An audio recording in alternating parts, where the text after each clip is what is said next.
All right. Hello, everybody. It is another beautiful Sunday morning, and you're listening to the Super Gamecast. I am your host, Bronson Fiore, joined by the donkiest of dudes, Mr. Duncan Crabtree, Hi.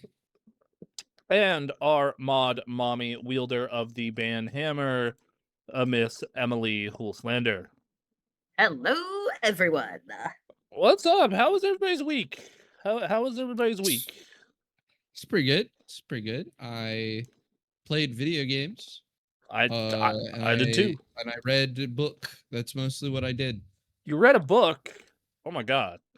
Revelation. Yeah, I mean it's not exactly interesting podcast content. My boss recommended to me women's erotic fiction. So I've been reading that. Wait. What? Your boss recommended to you erotic fiction. Yeah. Is this wait. Okay, so hold on. Is this like the good boss or the weird boss? I know you've told me about. Boss. Okay. This is the good boss. I'm less The good concerned. Boss. I'm less concerned now. Okay. Okay, fair enough. But I've been reading that. It's a story about a princess and a jester. Okay. All right. I mean, I won't call it quality art, but it's certainly interesting. Fair. I had a pretty normal work week, played video games, came home, was tired. But yesterday I saw The Odyssey with my girlfriend and her mom and Steph and my girlfriend's brother. It was a good movie. It was really good. I didn't like it as much as I liked. I also watched that this week. Oh, nice. I didn't like it as much as I liked Oppenheimer. I liked Oppenheimer more. I liked it a lot. I think it's obviously mostly a story about like its performances, because we all know what happens in the Odyssey. You know. Actually, no. I was talking to coworkers. I have a coworker who's 26, and he was not required to read it in high school. He didn't know what the story was, and I was like, "Whoa, what the fuck?" It is interesting that they removed every god, like, from directly being present in the story, except Athena. Athena's directly in it. There's an implication there that Athena is actually like a guilt ghost. A guilt? That's true. You're witnessing right. The execution of that girl in Troy, and that it's actually his own conscience speaking to him. Oh. In particular, I didn't think in the original way. Odyssey, Athena actually interacts a lot more with why can't I say his son's name? Telemachus. Telemetry.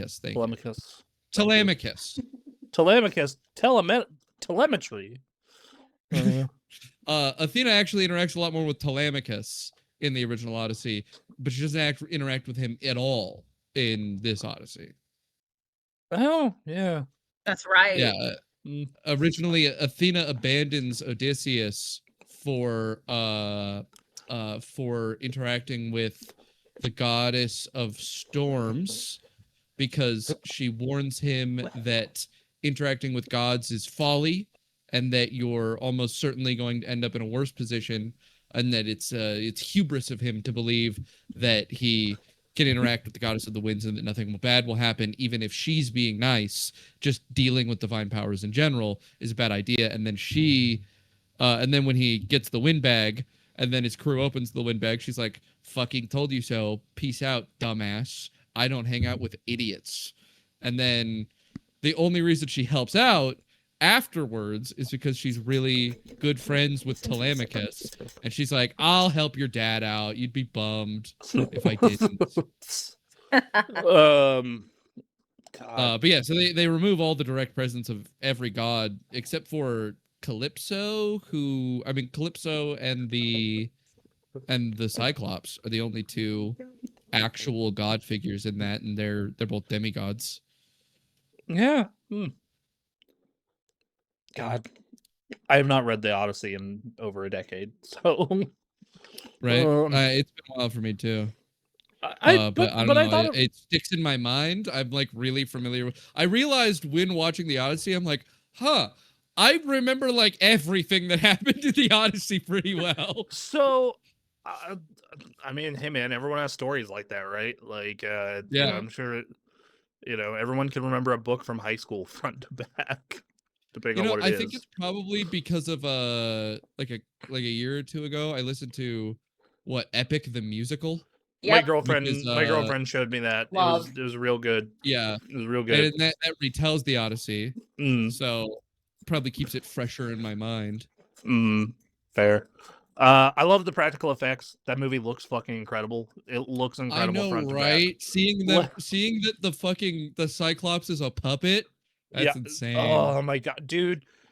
Every time I watch one of this man's movies, I'm just like, I know it'd be so In awe. impractical and expensive.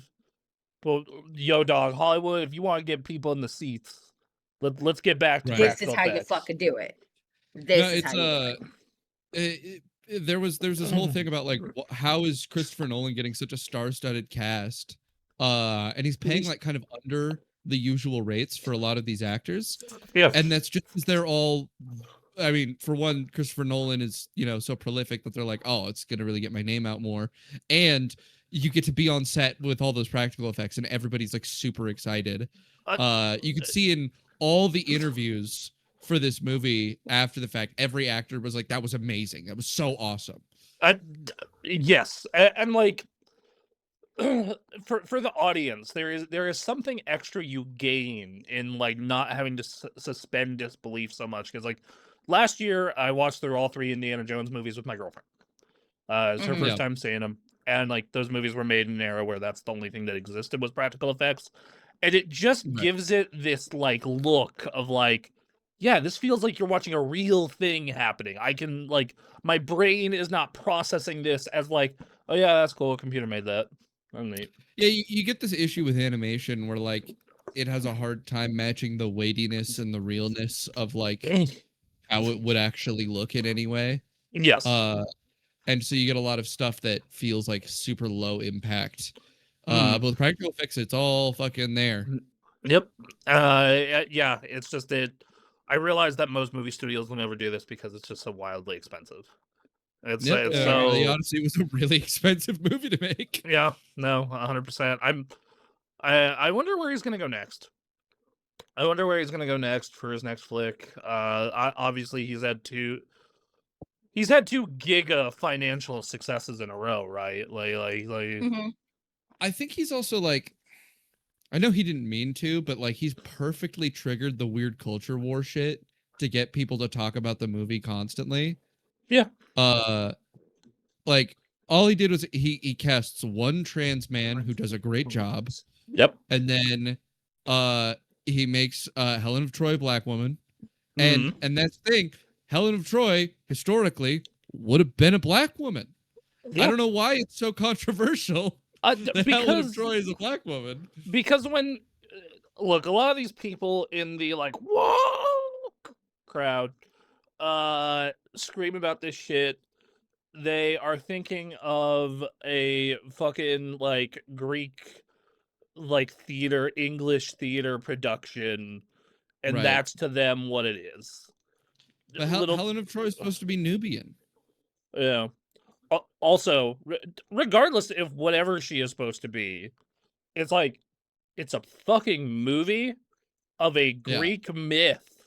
Who fucking Right. cares? Oh my Yeah. god. But it's like, it's just like, just like people. I mean, I remember. nobody's complaining about all of these guys not being Greek, right? Like, I don't know. fucking Tom Holland's an English guy. Yeah, and it's just like, dude, who fucking cares? Like, Yeah.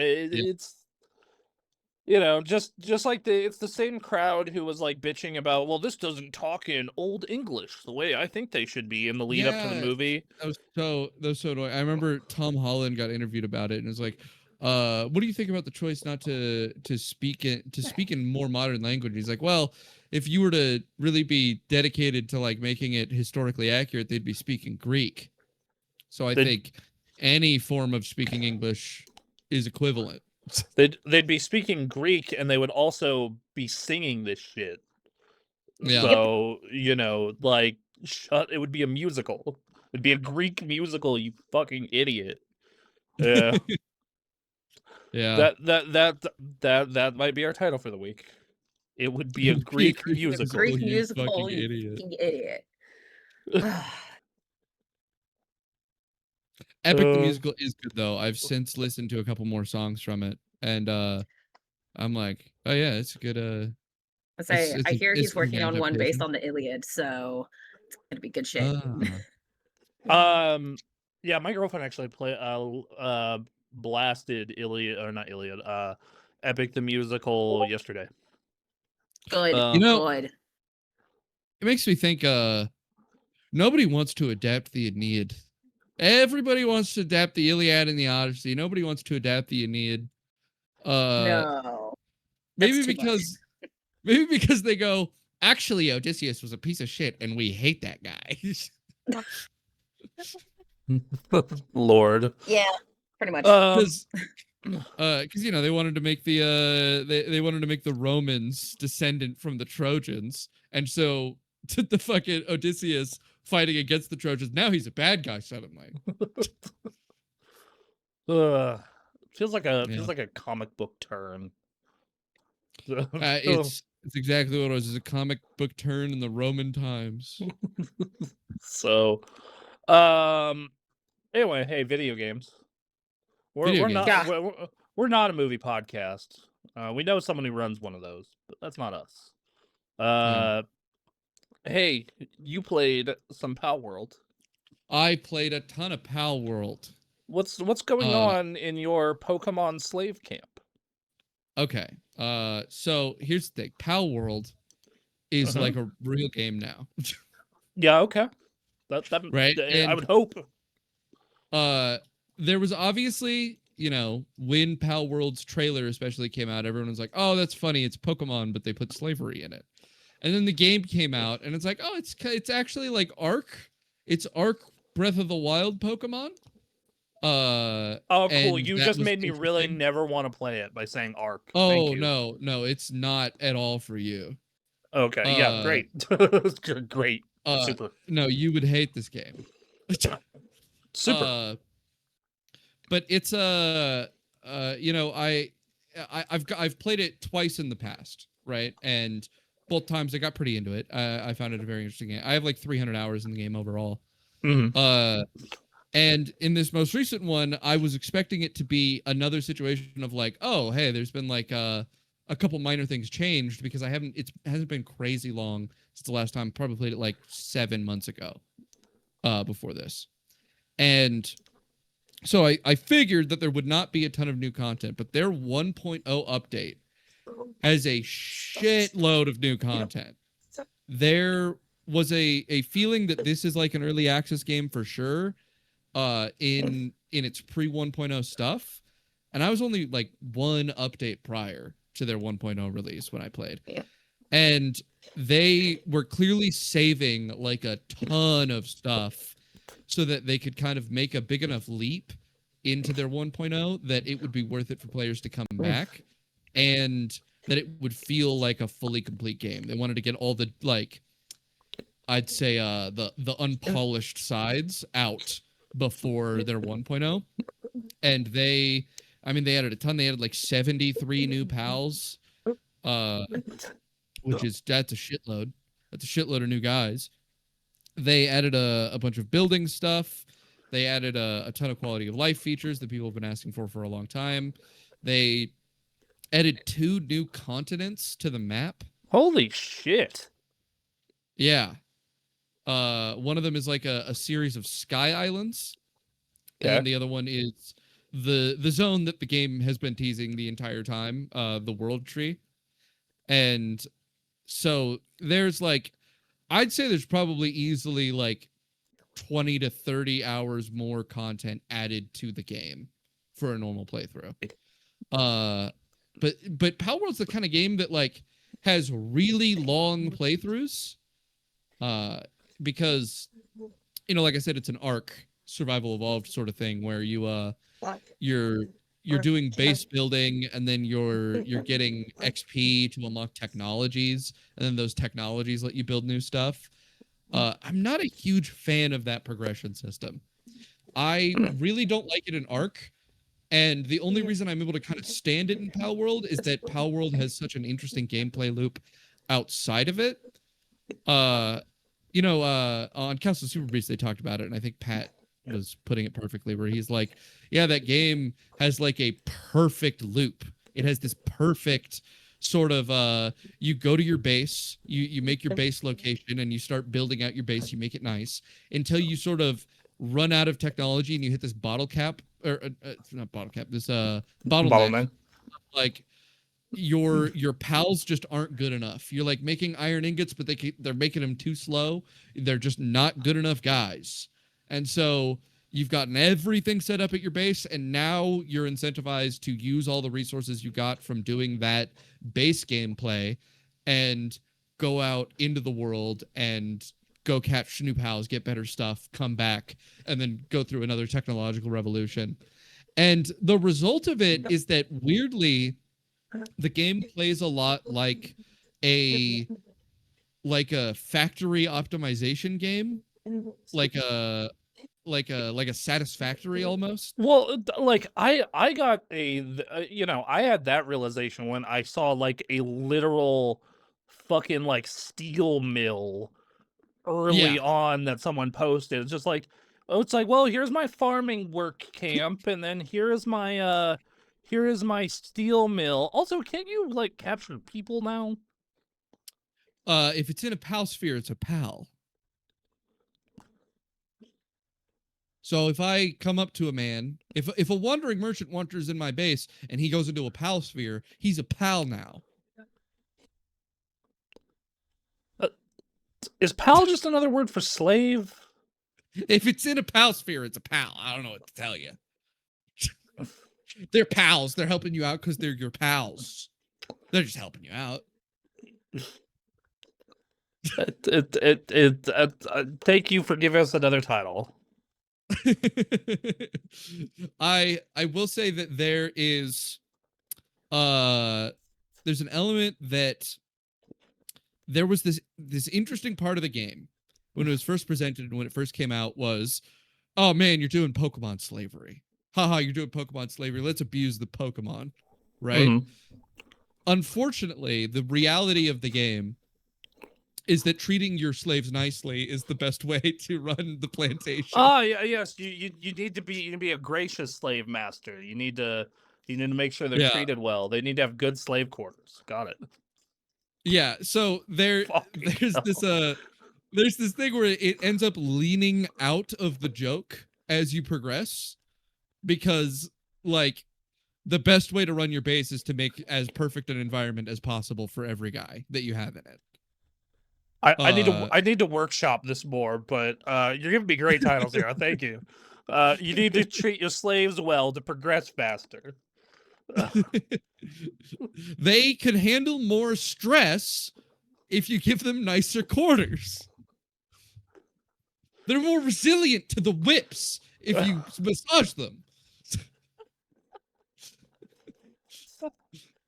But you don't want them to go insane and like sprain themselves and get injuries, because injuries are really costly. And so most of setting up a base is setting up a really nice environment for them and like giving them good food and things like that. And like, so it leans out of the abuse your Pokemon slaves joke that it clearly has going, and that it had going for it very much so in the marketing early on. And I can tell why. And the reason is that a lot of people are playing Palworld because they like the pals.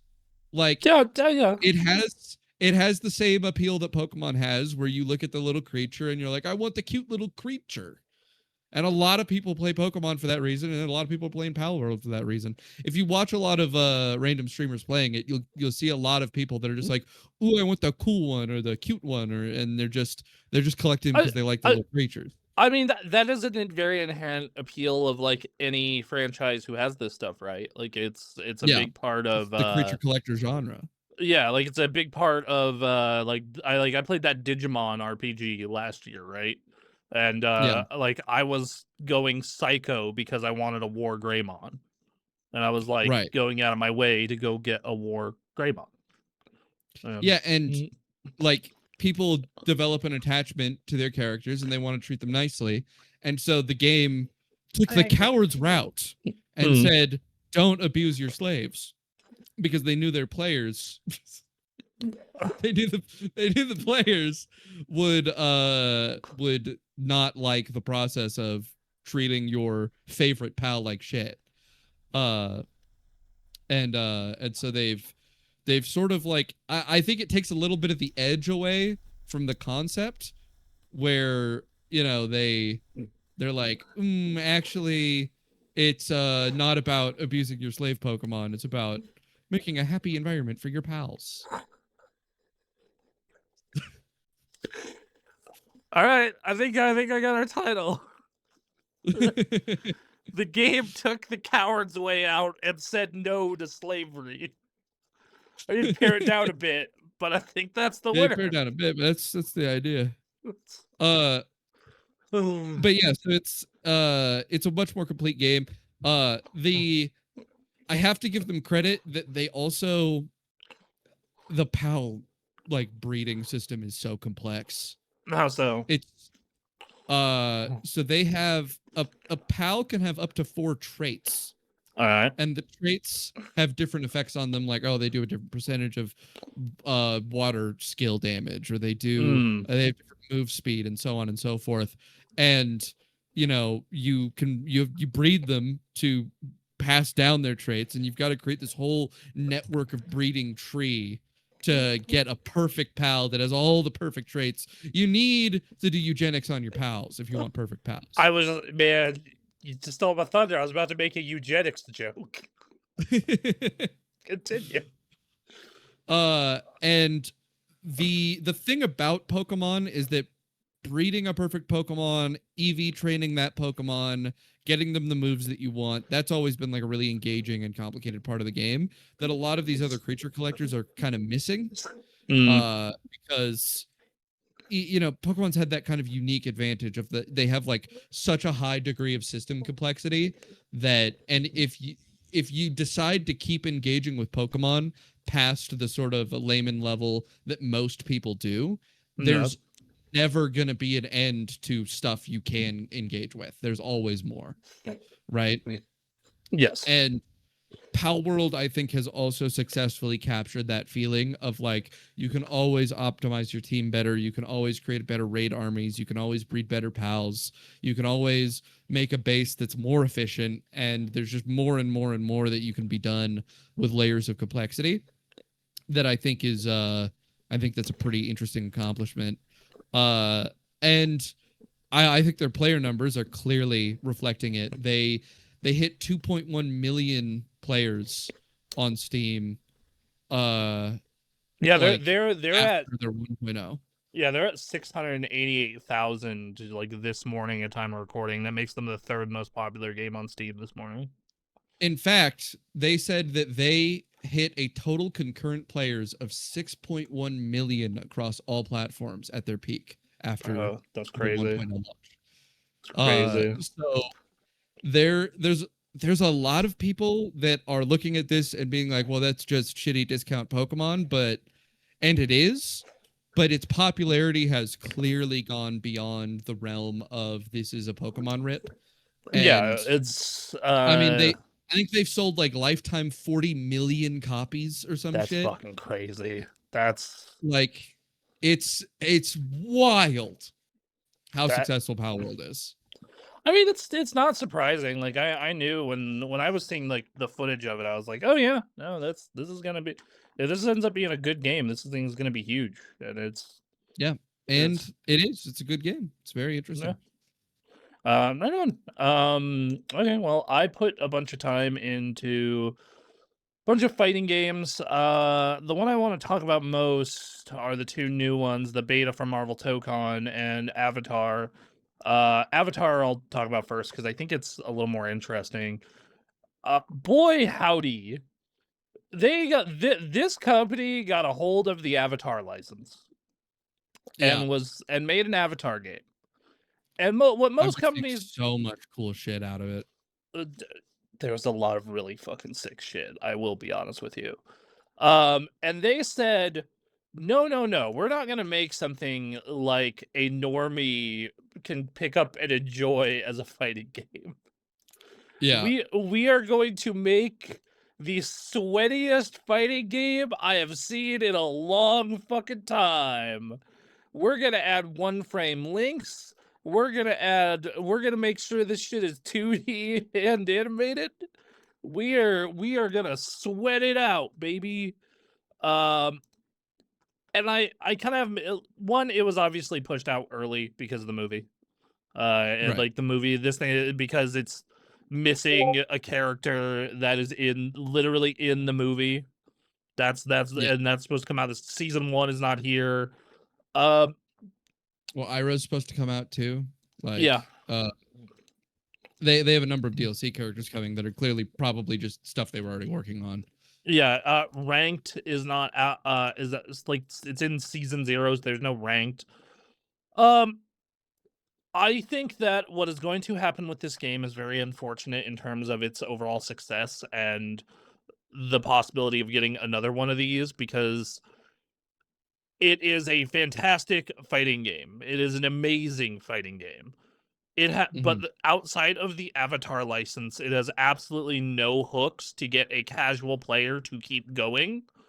And Yeah. and they are going to play this story mode, which is incredibly bare bones. Like, it is like literally the animations are like fucking, they took the backgrounds that you fight in and the models that you fight in and have them hop around like they're dashing with text blurbs. It's fucking hilarious. And then you fight, and it tries to sort of teach you, but it doesn't particularly do that good of a job. In fact, I was actually kind of surprised how spicy the computer is in that story mode early on. I It's was got like, a bit of whoa. juice. It's got a little bit of juice. It didn't like blow me up entirely, but I was just like, oh shit, I actually gotta like focus a little bit. I can't just do what I do in like most arcade modes where I just blow this shit up. I gotta lock in a little bit here. You know what I think would have okay. Interesting strategy I think they could have taken. Uh-huh. Make their campaign mode insanely hard. Okay. Go on. I think you could get an interesting sort of social media buzz on top of what they're already getting by having people who are like, oh, I like Avatar, get it, and then get absolutely blown the fuck up the moment they open the campaign, and getting people to, you want people to get mad and spite interact. So I think that they would have gotten that off of this if playing the story was better, because like I get your third fight is against Toph, and Yeah. I cannot imagine someone who is new to fighting games having an easy time with that fight. I see. You know, like granted, it's not like the hardest thing I've ever seen, but it's just like, dude, if you don't know how to handle this or how this game's like basics work, you're gonna get fucking destroyed here. Yeah. So yeah, I think that that's kind of my big thing with it. It has some but like, man, when you're in matches, it's so fast, it's so fluid. There's fun Dude, the defense. The clips are so good. Did you see the one floating around of Azula doing the lightning strike and then Sokka using his ult? Sokka uses his ult that has him he gets kissed by Suki, which makes him fall on the floor, and so he dodges the fucking lightning attack because he falls forward onto the ground and lowers his hitbox below it. Yes, and then in Azula's recovery frames, he throws the fucking hatchet and she dies.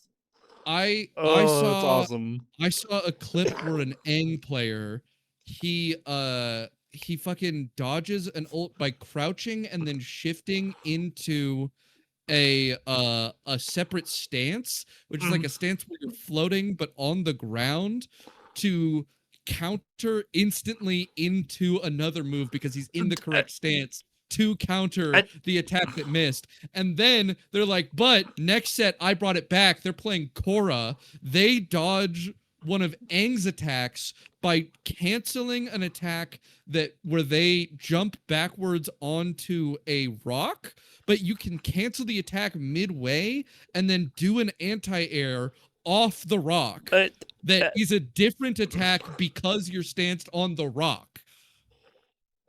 It has so much sauce, dude. It has like this isn't gonna be a game that you're gonna want to watch pro tournaments of. But my concern though is longevity and long-term health. Like that is my big concern with it. Is like there is so much sauce, and the FGC is gonna love this game forever. Like it's fantastic in that regard. But like they delayed the Xbox version by like a month and a half. Like on the last minute, the Switch version is scuffed right now. They've it's missing some content. I think for there's not really barely anything for casuals. Like it's not. There's some real problems here, but it kind of reminds me of Street Fighter V in the sense that I have really enjoyed Street Fighter V even in Season 1, but I'm a person who loves fighting games. And I like if you have a good online, a training mode, and like okay tutorial, I'm fine. I'll have fun. Yeah. That's like not 95% of people, and you need more than guys like me to support a fighting game. Otherwise, a lot of really good fighting games would be alive right now. Right. But yes, the clips that have come out of this game are fucking incredible. I can't do most of them because I don't have that execution skill. But same. But I haven't played. Oh, sorry. Go ahead. No, I was saying same. I can't do most of that shit, but I also haven't even played the game, so I would never. I will say that I probably will have to be a Toph main. I have just accepted in my old age, I'm a person who has to play characters where I'm gonna unga until I no longer can bunga. Yeah. That's just it. Like I was playing the Tokon beta this entire weekend. As much as I wanted to play Avatar, I'm like, well, I only have 3 days of this. I can play Avatar whenever I want now. And and I like really wanted to main Green Goblin, and I'm still giving it an honest try.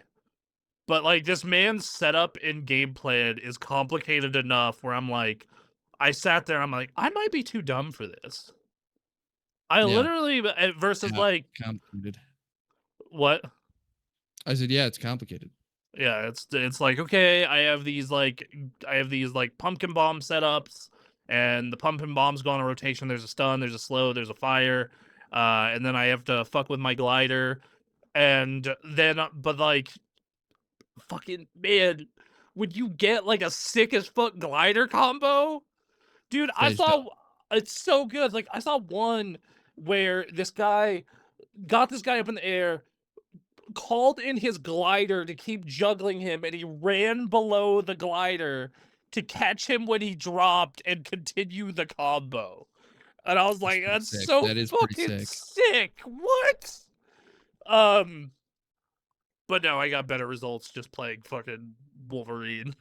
just like, I know what's in my heart. My heart is rush you down and just pressure you.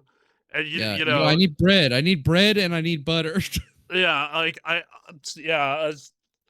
need bread. I need butter. I need fucking. I'm gonna, if I don't know what Rekka I'm gonna press with Wolverine, you won't know what Rekka I'm gonna press with Wolverine.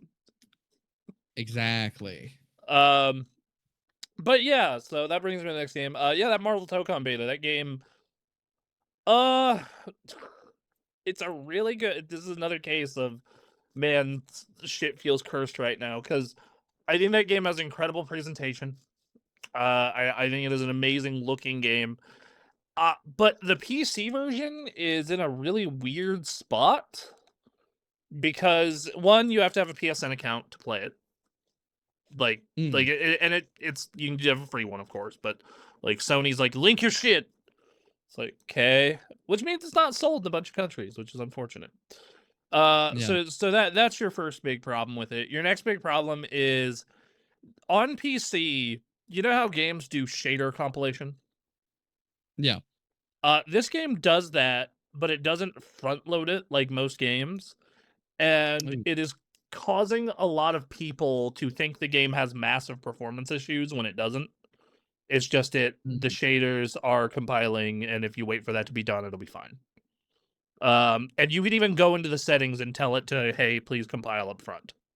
But it doesn't do that by default. It should do that by default. That's a weird choice. Yes. And then the last issue is that some people are claiming performance issues, which I think that is in the minority. I've noticed most people haven't had that problem, but some people have. And last issue, and this is mostly a me issue and a people who have Linux machines issue. It does not run on Steam Machine, Steam Deck, any Linux or Wine-based systems. They're just like, no, fuck you. Our anti-cheat will not allow this. Right. Which is unfortunate. Yeah, it's a bummer because I was really hoping to run this in the living room, but they've improved this a lot since the first beta. There is tons of sauce at this. Like, just go check the Tokon Reddit for insane blade combos. Everybody and their mother is posting a blade combo, it feels like, of some kind.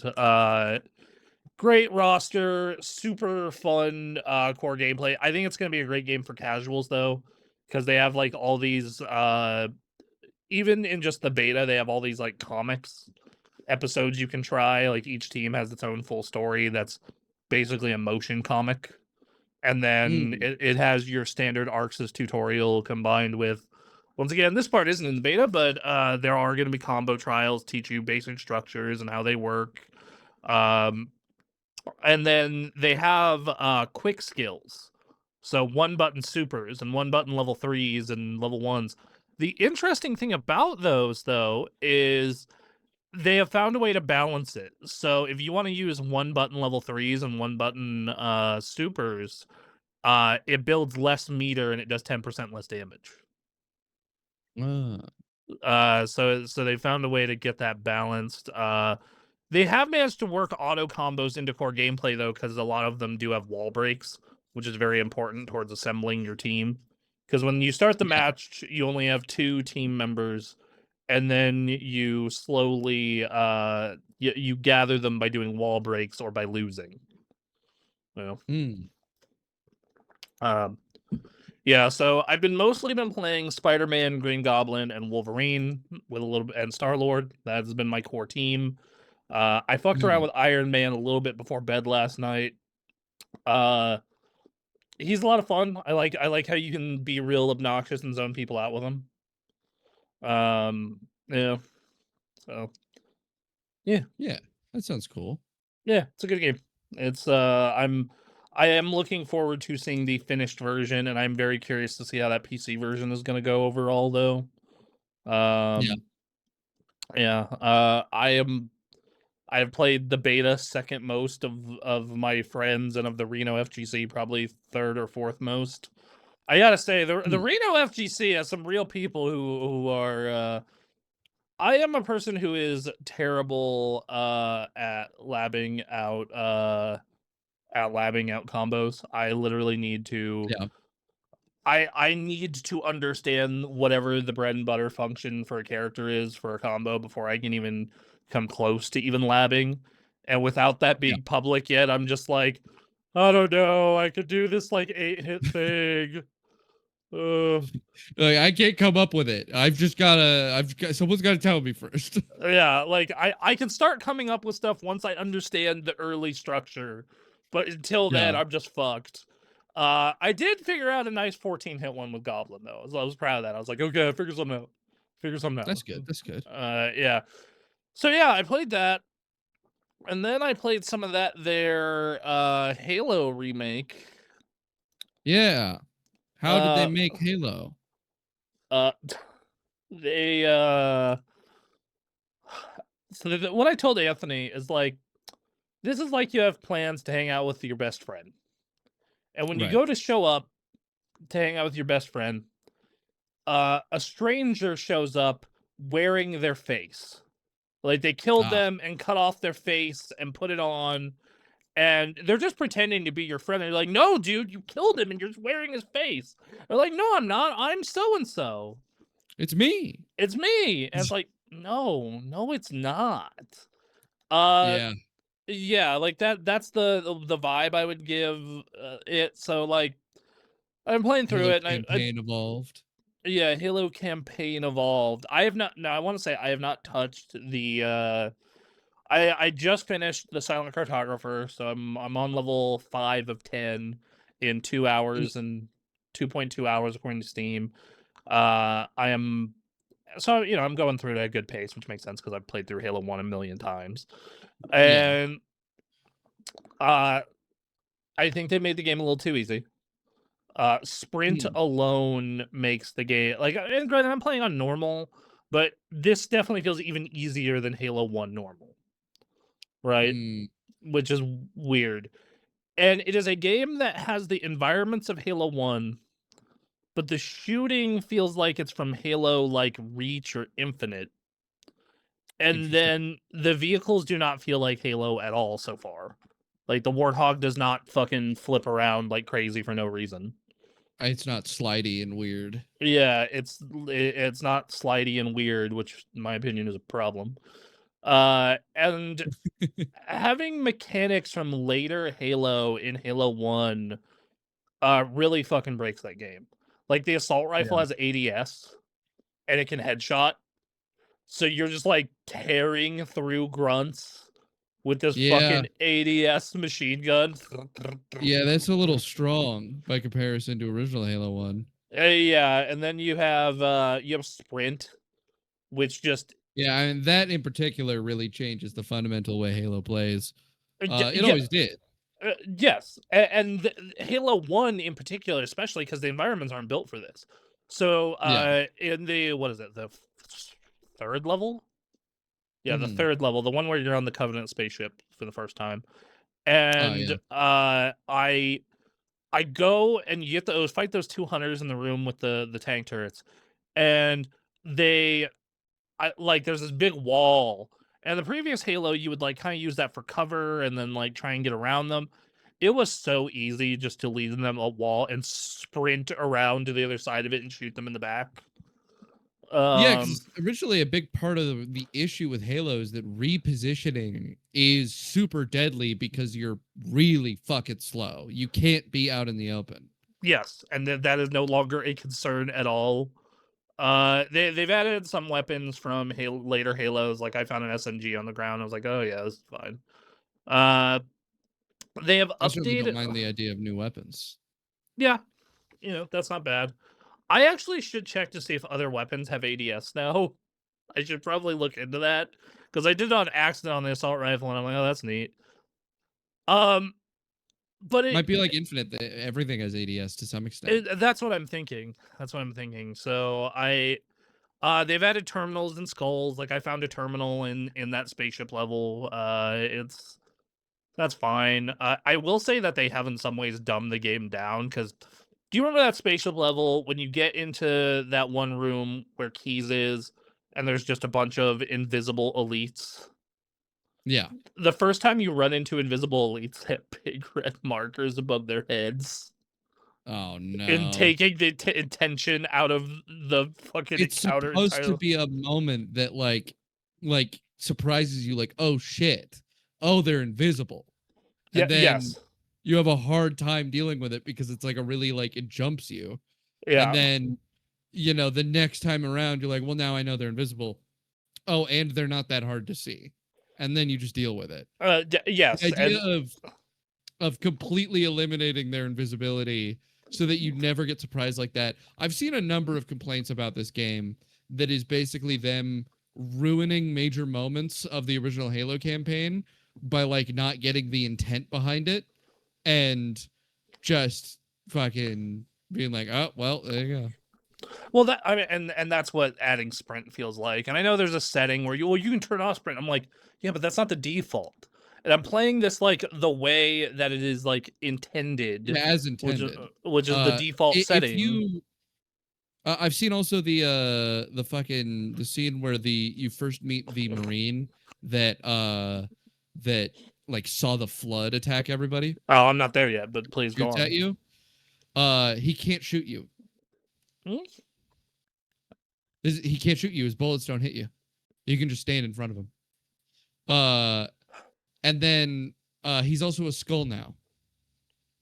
What do you mean he's a skull now? So he doesn't like show up as red. Like you just pick up a skull out of him. Oh, He's an Easter egg skull now, and he doesn't show up as red on your HUD anymore. So you can't like just kill him. Like the intent is supposed to, he starts shooting you, you go, oh shit, and you kill him, and then and then you realize like, oh fuck, that was a Marine. And now he doesn't damage you, and so you just sit there, and he just blindly shoots away around, I guess. And then he's a nice little Easter egg instead of like a kind of chilling moment to introduce the threat of the flood. And I saw a cutscene from that second campaign they added, that mini campaign, where it is like it is the prophet introducing the Covenant and its races. And it's like it feels like a fucking Saturday morning cartoon. Yeah. This feels like a game that was made like 75% by AI. So it feels like. It feels like it's made by like 75% AI. Yeah, it's. I mean, it feels to me from what I've seen. I haven't played it yet. I do intend to. It feels like a game that has a really, really weak sense of direction. Like there's no one with a vision who has something important to them they're trying to get across. No, it is very much a, hey, we need to get our studio used to using Unreal Engine for Halo, because working on modified Blam, and Blam ain't cutting it anymore. Let's give them this project. And they're like, well, how do we modernize Halo? How do we make Halo 1 feel good for the youths? Remake. Sorry, go ahead. Oh, no, go ahead. A good remake has a sense of reverence and understanding of the parts of its original that were great, and puts care into replication of all of the things that ideally a passionate creator who is remaking something they love cares about. And there's a lot of things in the Halo 1 remake that are like, yeah, we don't really care. Just you gotta remake it. This is in Halo 1. And they're like, they do care about adding their own bits. They're like, because they don't want to be remaking Halo 1, they want to be making a Halo game. But they don't want to be making. I don't want to be real about this. They don't want to be making a Halo game. And because they don't want to be making a Halo game, because these fuckers, and it's not all people who've been there since Halo 4, have not been making Halo games since Halo fucking 4. Okay. Yeah. They keep. No, I think everyone involved wants to make their own game, and they want the setting to be Halo. Yes, and the answer here is a very clear, just make a fucking Halo game. That's it. The fact that the Master Chief Collection has as many players as Infinite did is fucking insane. It is absolutely insane that this collection of, in the case of one of the games, 25-year-old games is doing as well as modern Halo is fucking disgusting. It should embarrass them. And that's the thing about this campaign is like I would tell people, and the Halo PC versions the MCC were not perfect for a while. Like they had to be fixed to be as good as the original Xbox version over time. But like I would tell people, like, yeah, parts of Halo 1 are a little clunky, but just go play the MCC. Just go play the MCC. Yeah. I don't think the thing is like I don't think this is bad in particular. And if you're starved for shooter campaigns, which to be fair, not many come out anymore. Like Doom came out last year, and what was the last time we got one before that? Black Mesa in 2020. Yeah. Oh yeah, also the new voice actor they got. So the voice actor for Sergeant Johnson's retired from voice acting. And the new one they have is terrible. He's real bad. That's not great. That sucks. I don't. That's really all I can say is he's not as good, and like anytime he says a line, it feels like he is looking directly at the camera, being like, "Yeah, You know- you like Sergeant Johnson, huh? Yeah." Cursed Halo, the game I want you to play with me, God damn it. also has a Sergeant Johnson voice actor, but he's really good. Oh, well, Sergeant Johnson has always been my favorite character in that game, so sure. Yeah. But yeah, like that opening speech that he gives to the Marines is just so less impactful in this version too. It's just like, And it's so much more impactful in Cursed Halo, which is why you should play it. oh my god, I will fucking install this mod. Just, I need to make some time. We'll make some time. We'll set away a Saturday and play Cursed Halo. We'll get it on the calendar. It'll be great. Yeah, I'll stream it.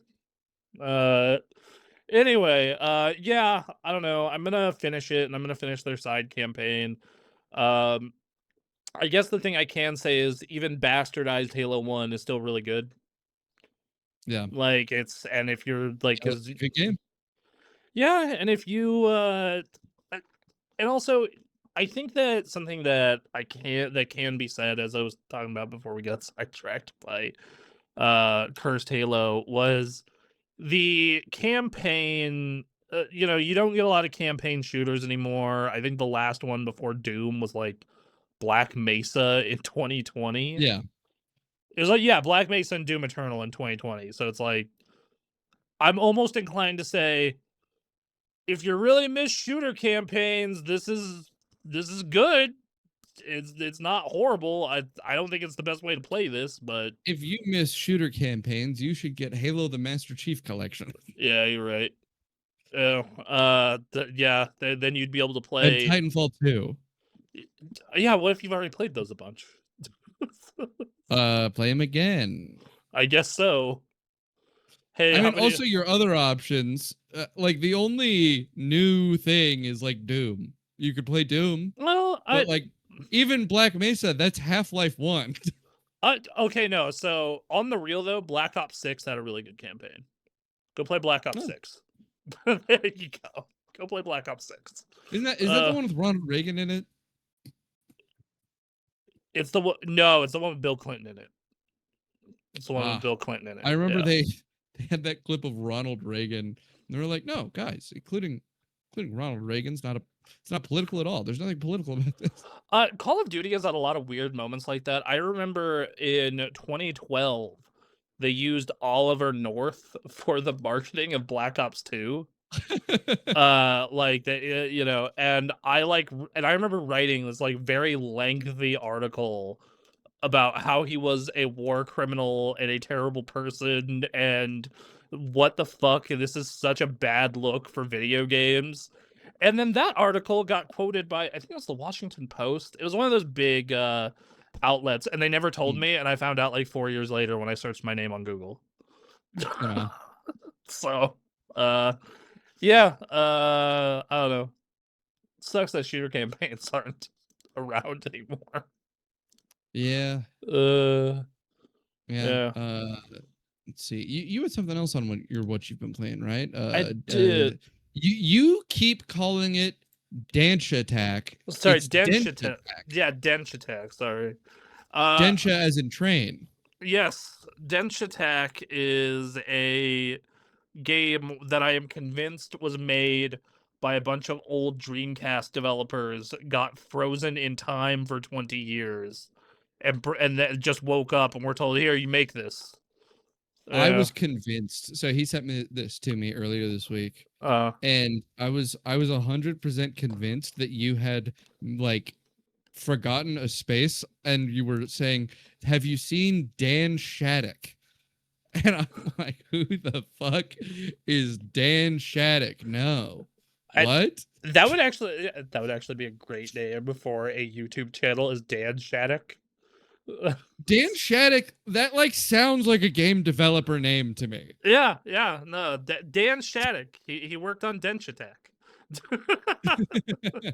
So, yeah, I played a bunch of that. I got through the first chapter.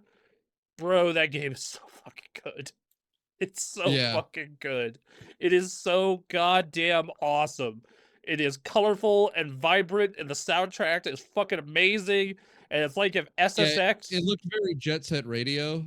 Yes, I was just about to say, it is like if Jet Set Radio, SSX Tricky, and Tony Hawk Pro Skater had a fucking mutant baby that was hype as fuck. Yeah. Like the amount of crazy tracks, the soundtrack is fucking incredible. It does the Tony Hawk thing where even though I'm progressing through the campaign, I will replay a level like 50 times until I at least get silver on it. I will sit there just trying to get high scores, and then the boss fights are so fucking good. I've only gotten to do 2 of them. They're so fucking good. Where your train reflects a Gundam fist back at a Gundam, and just Yeah. so Yeah, it's fucking pretty sick. good. It's so hype. It is so hype the entire time you play. Yeah, I And gotta play that. And it feels good to play. Like the trick system feels really good. When you get like a good combo going, where you're like manual into a trick, manual into a trick, into a big piece of air where you flip around, then you grind, and it's just like racking up high score.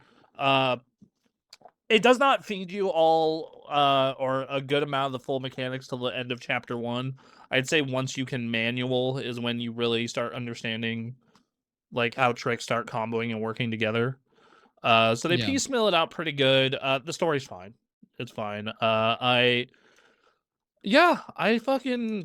really love it. It jumped near the top of my like list for game of the year, even by just playing 2 hours of it. It was Yeah, I gotta play it. I have a list of games I need to play. Once I'm out of the pit of Palworld and of Greg Tech. I And it's definitely on there.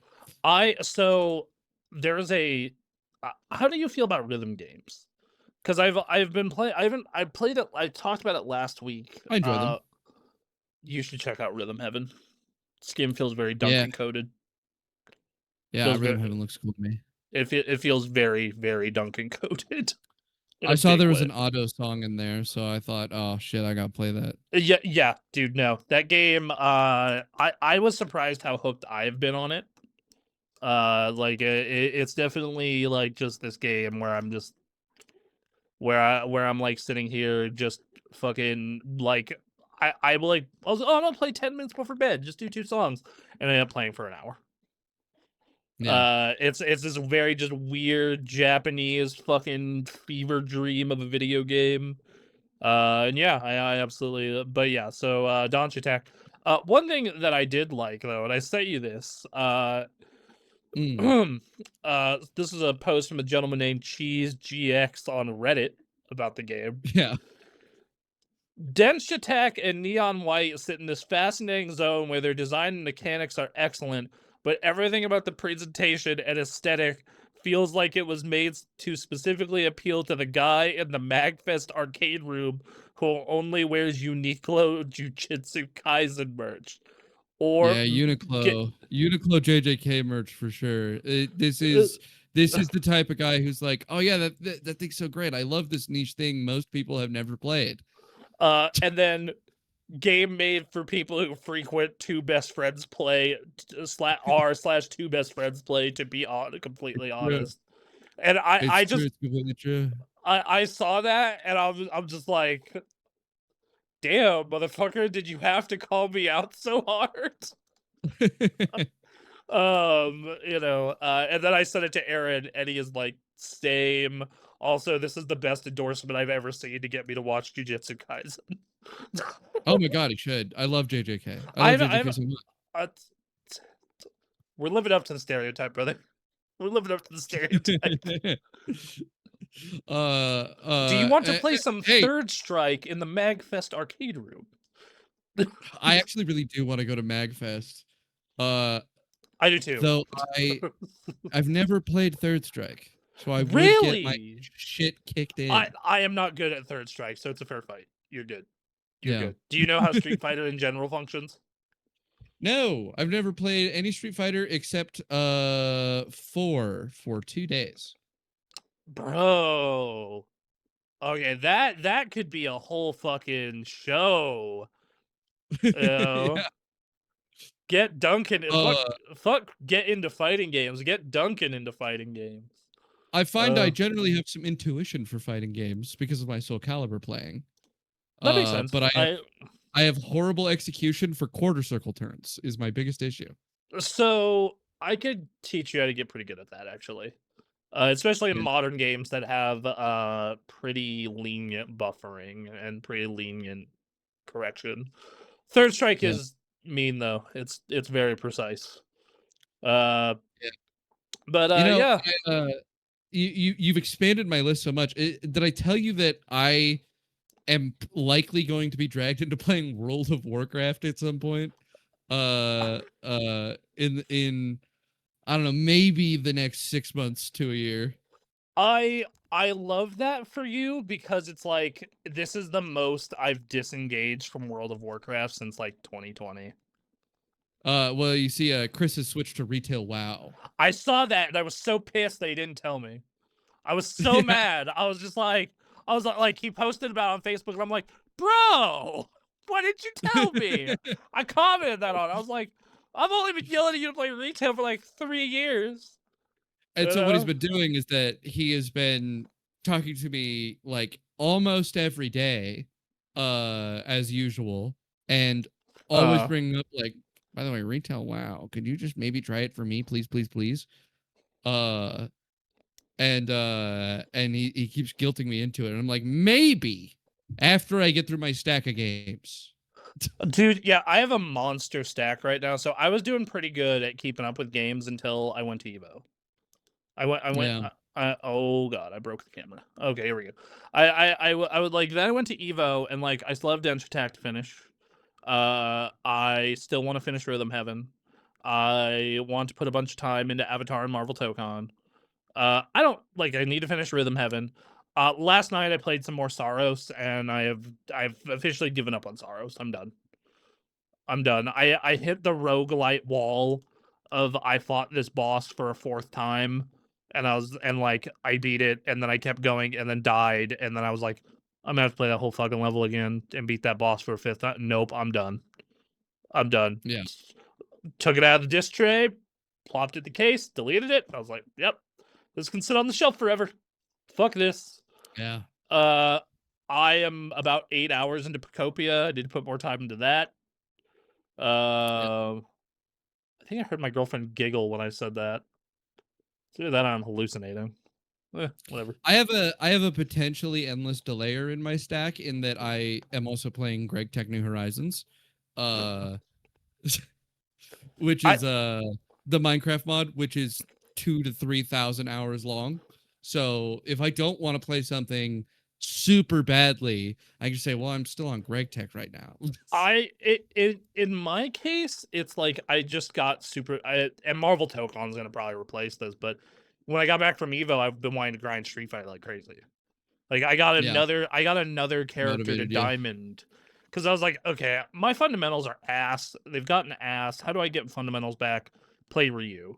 And I took Ryu from Plat 1 to Diamond 1 over the course of a week and a half because I was like, I need to get my fundamentals back. And then I also, because I got a raise at work, I talked about this last week, bought this boy. Ooh, that's a nice fight stick. It is a knife fight stick. That's pretty good. Mm-hmm. And I have... You know, I'm thinking about it. I have never played a fighting game with a fight stick. That's fine. I am relearning stick, and it is a shitty, rough process. Because I played stick in Street Fighter 4, and I played a lot of stick in Street Fighter 4. And then when the PS4 came out, I was cheap and didn't want to buy a converter. So I just played on pad forever. And last year I bought a stick. And I've been in the process of slowly relearning stick as like a side thing. And I'm like, I'm fucking terrible with this now. My muscle memory is gone. It ran away. It's not coming back. So happens, yeah. I'm pretty dedicated to learning Avatar and maybe Marvel on stick. So we'll see how that goes. Yeah. But yeah, the fighting games keep interrupting my other game time. I know that It's funny that you're so much more revitalized towards fighting games by this Evo than last Evo. Like, I feel like last time you came back, you weren't nearly as like, I have to be playing fighting games all the time, but something got you this time. I was for like a week or two, and then I fell off. But I think that just something has captured me this time, and to the point where I'm like considering going to locals. It's like I just need to. It's just like okay, but that means the fact that it's on Monday evening is what kills going to Reno locals for me. That's rough. Yeah. Yeah, it's like, especially because of my commute. It's like I would get off work, come to I would get off work, get into Reno, go to the coffee shop where it's held, change into comfortable clothes, have to carry my stick or a pad with me at work all day, and immediately start running sets after work day and commute. Yeah. It's like, oof, it's rough, brother. But yeah, so I'm still working on Romeo as a Dead Man. I'm not sure if I'll get to it. I'll definitely finish Rhythm Heaven. My girlfriend and I are definitely gonna finish Resident Evil and Diablo before the end of the year. Yeah, so I don't know. And then my girlfriend and I are gonna be playing Splatoon Raiders. So this co-op that just came Yeah. out. I'll maybe get to Mina the Hollower. I don't know. We'll see. Yeah. Too many games. Too many fucking games. I think by the end of the year, I should plug this all into a spreadsheet. I'm kind of curious. 1, 2, 3, 4, 5, 6, 7, 8, 9, 10. I've played 22 games this year so far. Damn. Yeah, not including old games, like just new releases. Yeah. Yeah. If everyone is curious, my favorite game this year so far is Dench Attack, followed by Marathon, and then Pragmata. That's interesting. Which, with the exception of Marathon, that is I am living up to that stereotype that may have posted about. You 100% are. Yeah. But we should get to the news. No. Hey, Xbox Studio leaders reportedly detest Game Pass, arguing it destroyed the value of their $40+ games now available for pennies. Before I even get into the article, like, this was one of the arguments that a bunch of people made when Game Pass went on the scene and said day one releases. Yeah. Yeah. And it's borne out in the numbers. They've lost a fuckload of money on Game Pass. Yeah, 100%. Well, especially because you think they said Call of Duty alone, they estimated lost $300 million a year on each year, and then Starfield ended up selling 10 million copies. But think about how many it would have sold had people not just had Game Pass to try it. Like, I would have bought Starfield if I didn't have Game Pass at the time, and I would have been really disappointed. No, actually, I think Starfield in particular was nuclear bombed by Game Pass.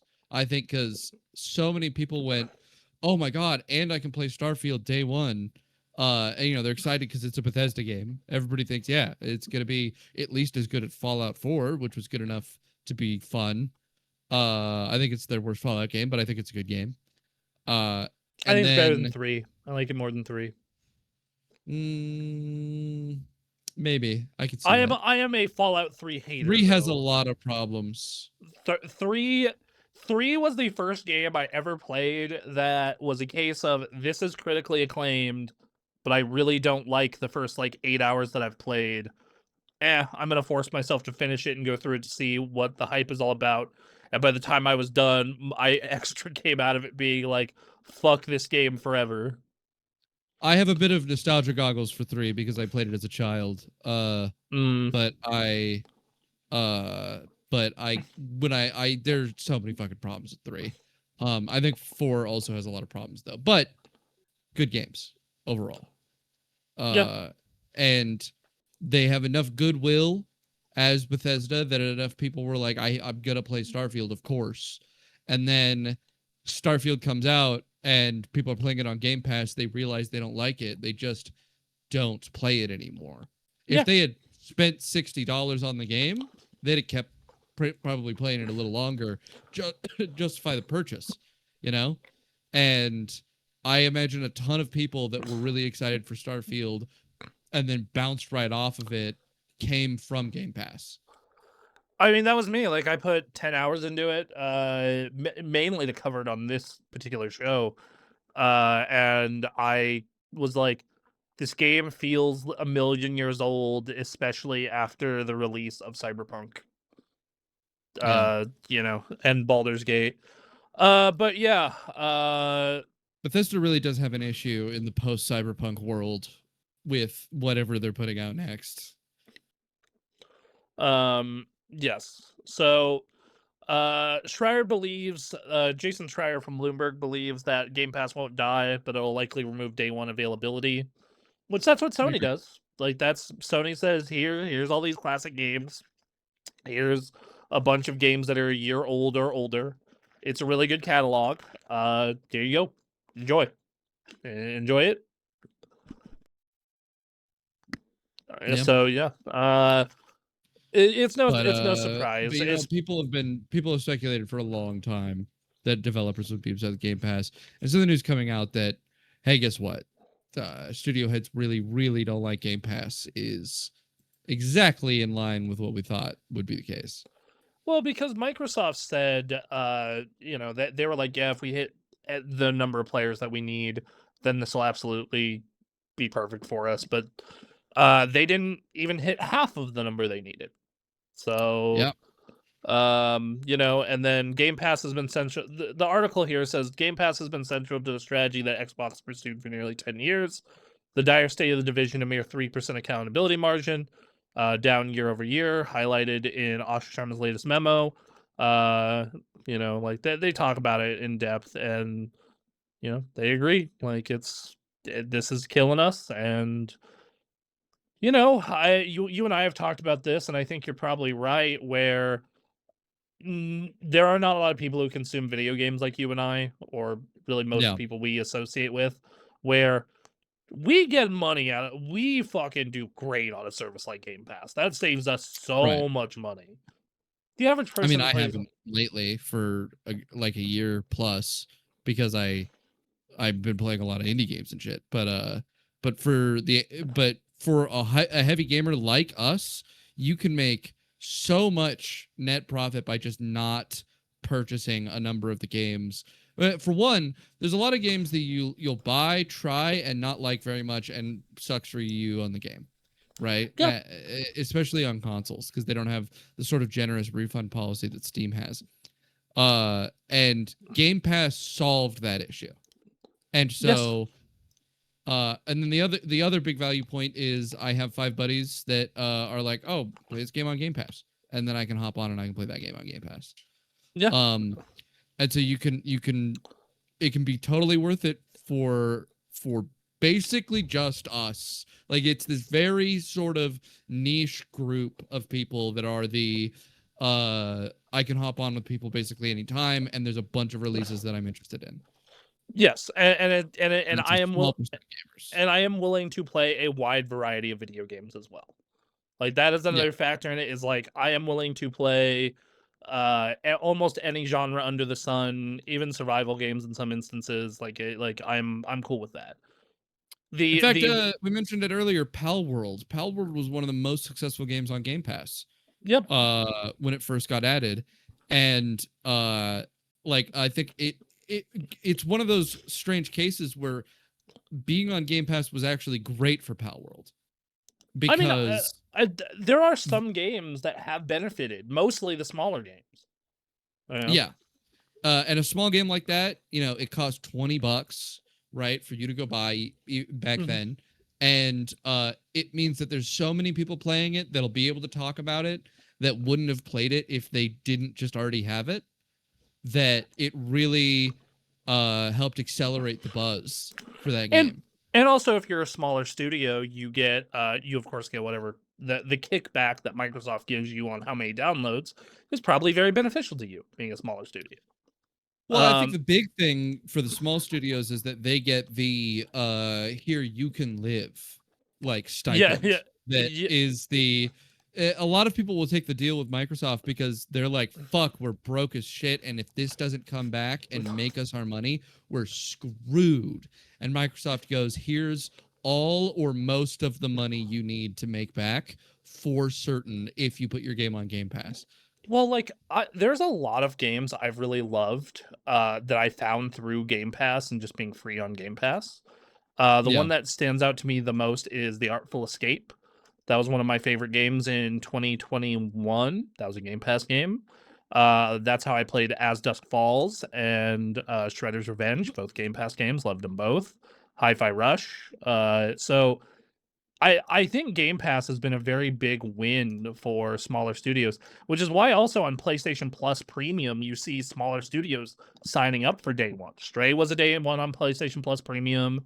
Sea of Stars was a day one on PlayStation. But like for the bigger studios, this is just a fucking setting on money on fire. Yeah. It's just they can't pay the amount of money that a AAA game needs to even break even, and so they need to already own the studio, and that means that they're just setting that money on fire because they could have gotten that amount of money if they just actually released the game directly. So, yeah, I don't know. Yeah. But you know what else Xbox is having a hard time with? Making it clear what games will be exclusive. This is such a dumb headline. This is such a dumb fucking headline. We are committed to making this clear. Xbox exec says it's not obvious to players which games will be exclusive. I heard a funny comment. It's like, it's obviously games with clocks. Clockwork Evolution, Gears of War. It's about clock parts. Right. It's all about clock parts. This comes from an interview with Matthew Ball and Matt Booty. Where they are like, yeah, no, it's not clear, is it? Like which games are going to be, launch games. Yeah, no, but we're going to make it clear. I don't have an answer for you, but it'll be clear, I think, later. We're committed to making it clearer.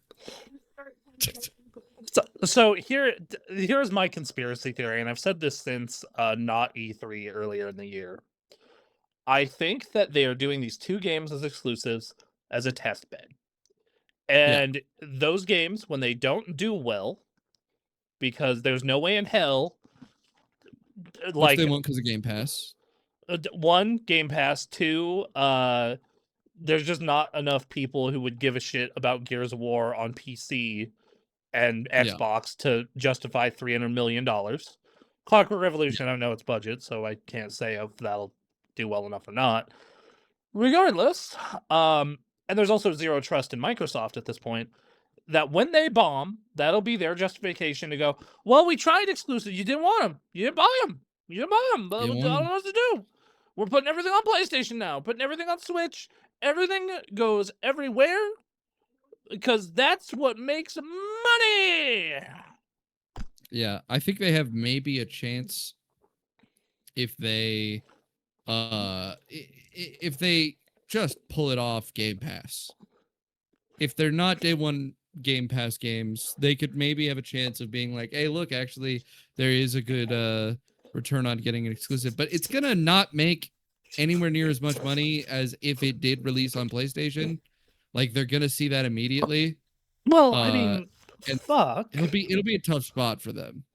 Hold on, I need to look something up. Wasn't it like 71% of players for games that are for Call of Duty was on PlayStation? Yeah, like, yes. Yeah, like it's so many people are on that platform. So last year they ported Forza Horizon 5 to PlayStation. And that shit was the 7th best-selling PS5 game last year. Right. That shit's... And so it's like they're passing up so much money for exclusivity to push console sales, but the consoles are too expensive. Nobody's gonna fucking play them. Who the fuck? Yeah, like, what is the cheapest Xbox? Nobody's gonna buy an Xbox. I'm trying to say, what is the cheapest Xbox I can get right now? Even a Series S. Let's see Probably like what. $700, $800. I think a Series S is like $500, which is hilarious because I think Em and I both got ours for $250 each. Yep. I got mine for $250. Yeah, like honestly, I don't even consider the Series S existing most of the time. That's a good point. I'll be honest, it is a great box for like. It is a great box if you want a cheap way to have a Game Pass box. Okay, so the cheapest one is $400 right now, though that goes up soon. And then how much for a regular Series X, the real one? That's the Series X. Jesus fucking Christ. Okay, so the price increase hasn't happened yet, so if for whatever reason you want to get an Xbox, it's you're looking at $650 for right now. Fuck. Yeah, for now because it's about to go up next month. Yep, and so if you want to fucking get an Xbox before they're $800. There you go. Right? Crazy. But you know, you're getting even fewer reasons to get an Xbox too, because the greatest game ever released on a Microsoft platform is now on PC. Fusion Frenzy. You know, that's Bill Gates' favorite Xbox game. Yeah, it's fucking incredible. It's the best game. As this next story is that Xbox backward compatibility launches on PC. 4 Xbox games now playable, including Blinks the Time Sweeper, Conquer Live and Reloaded, Crimson Skies, High Road to Revenge, and the Goat and Savior Fusion Frenzy. So this is through the preview program only as of right now. And they're gonna add achievement support and VSync support and increase res. It's basically an emulator. I do kind of have some qualms with them calling it backwards compatibility though, because it's not like you can put your fucking disc in and have it work. I mean, it's basically like a port. It is a PC port, which is fine. Like hey, it's A-okay. I don't mind that, but if they have online multiplayer for fucking Fusion Frenzy, we gotta get on that shit. They don't. Fuck. That game didn't originally have online multiplayer, so I know. But what if they did? Be amazing. I'm gonna see if I can find because I have one of those games in my library. I'm gonna see if I can install it now. I have 2 copies of Fusion Frenzy, so I should be able to get that. Duncan and Bill Gates, birds of a feather.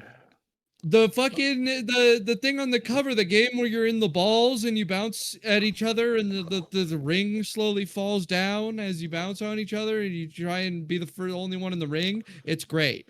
Also, they had a Twisted System was one of their ones where you're on a screw that's going down into water, and you have to jump or duck. You know, it's A to jump or B to duck, depending on the bars that are coming at you on top of the screw. And I was a master at that game. I remember it being an alright party game for I own Crimson Skies though. What? Are you telling me that like that's some bullshit? Well, buy it again, I guess. Buy it again. But I own it on the Xbox, like a digital version. Nah, it doesn't count. Doesn't count. They said backwards compatible. What they meant was buy it again. This is bullshit. Okay, well, that sucks. It's on the store though, I guess. There you go. Well, Bronson, are you willing to watch a couple ads? I don't want to go to that store yet. Well, you are you not willing to? Oh, I love Crimson Skies so much, but dang, I have literally $0 to my name. Ooh, what do I do? If only I could watch an ad. I'm gonna be real, dog. If I was at that point with games, I would probably just resort to piracy. But go on, let's hit this news story. Yeah. The story is that Xbox has started testing the option to stream games for free with ads at the start. They had crucially, quote, "We do not interrupt the flow of gameplay." They really want you to know. For now. They don't interrupt now. the flow of gameplay yet. For now. Their quotes are, "We start with the player. Ads should create value. We do not interrupt the flow of gameplay. We hold ads to the same quality bar as our content. We're clear about what's advertising. We make sure ads fit players, what players expect on each platform." So that was their guidelines for it. And they're just so desperate to get other modes of monetization. They're like, all right, what if we take a bunch of shit that we got on Game Pass, and we take people that don't want to play Game Pass, and we let them try it by watching ads? I just my thought here is I don't know who would do this except for like people who are really, really broke and like in high school. And unfortunately, I do realize that it's easy answer. It's kids. It's for kids. You can't ask your parents to buy the game for you, but if it's free and you got to watch an ad, you don't care. Yeah, and then if you're a kid, you probably don't give a shit about that streaming quality is fucking horrible. Yeah. And yeah, you're a kid, you have an iPad, the iPad has the Xbox app on it, and it lets you stream games for free. Like, yeah, I'd be on that shit like crazy. Yeah, and the thing that I constantly go back to, though, is streaming is not very good, even in the best case scenario. And, like, if I was a kid and I was, like, really interested in playing, like, Doom or Halo, as I was one back in the day, and I played it the way you have to... And, Aaron and I used to do stream tests all the time when this was going on. And we would always test Doom, and we would always test Halo, and I would test a couple other games.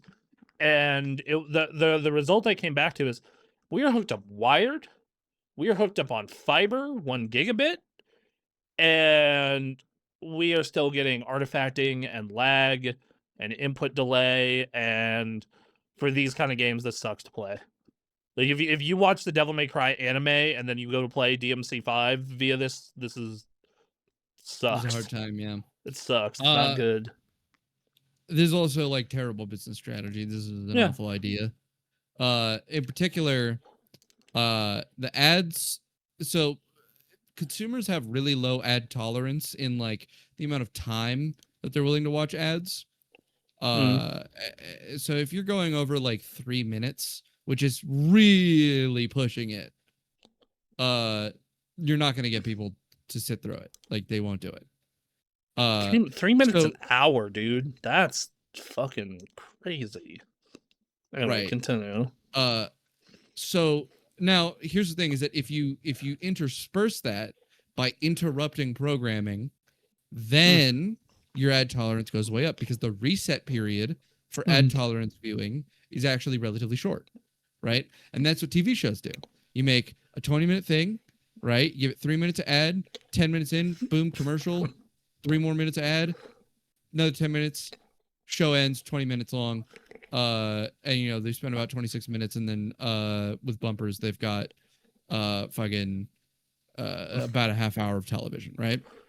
That is the TV strategy, and that's how they get. That's how TV is so profitable, because they can fit a ton of ads by interrupting content. Interrupting content is like the way to do it, because you can reset people's ad tolerance.